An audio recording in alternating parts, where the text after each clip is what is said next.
mga environmentalist kasama ang sangguniang panglungsod ang nagsusulong ngayon na maging isang protected area at nature's park ang Cleopatras Needle sa Barangay Concepcion. Ito'y para maipreserba ang mga hayop na endemic sa bundok ng Cleopatra. Nagpapatrol, Efraim Canoy.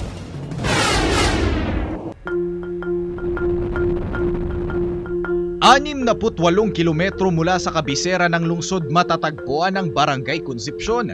At dito naman matatagpuan ang pinakamataas na bundok sa lungsod, ang Mount Cleopatra.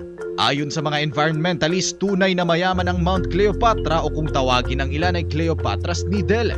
May lawak itong 30,000 hectares at may taas na 1,603 meters. Sa Cleopatra's Peak, makikita ang napakagandang view ng Puerto Princesa. Kita rin dito ang bundok ng Puerto Princesa Underground River. Makikita rin dito ang mga hayop na endemic o dito lang makikita sa lalawigan tulad ng Palawan birdwing, isa sa mga malalaking paru-paro sa mundo, Palawan scops owl, Palawan horned frog at marami pang iba. Kaya naman isinusulong nilang maging isang protected area ito.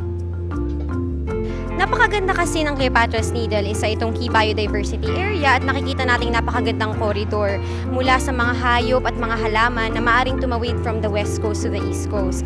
Marami ring mga potential na programa nakikita natin dyan katulad ng turismo, birdwatching, hiking at nakikita din natin na maganda itong paraan para maprotektahan pang kagubatan natin. Naninirahan rin sa bundok ang mga katutubong batak na ngayon ay nasa 200 na lang daw ang bilang. Hindi na po sila taabot ng 20, talagang kunti na lang po talaga sila dahil nga po sa nagkakaroon na rin sila ng mga kung saan pa talagang umaalis na rin po sila at yung mga talagang kanunuan nila ay talagang sumakabilang buhay na rin.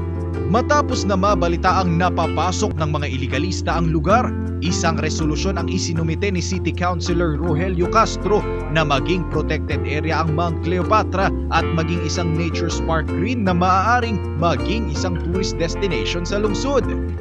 Upang marespeto yung lugar, hindi lamang sa ating lungsod at lalawigan, kung hindi pati na rin maging open sa mapa ng mundo na maaari nilang tingnan kung ano yung makikita rito sa Cleopatra's Needle Park natin. Pangako naman ng barangay, patuloy raw ang kanilang gagawing pagbabantay sa bundok kahit hindi pa man na idedeklarang protected area ito.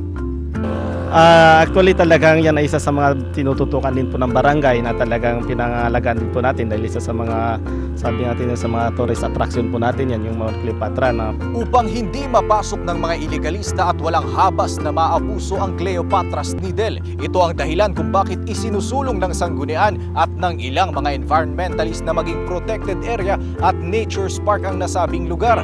Pero matagal na proseso pa umano ang pagdadaanan nito at pinapag-aralan pa ng sanggunian kung posible nga bang maging nature's park ang Cleopatra's Needle. Efraim Canoy, ABS-CBN News, Puerto Princesa.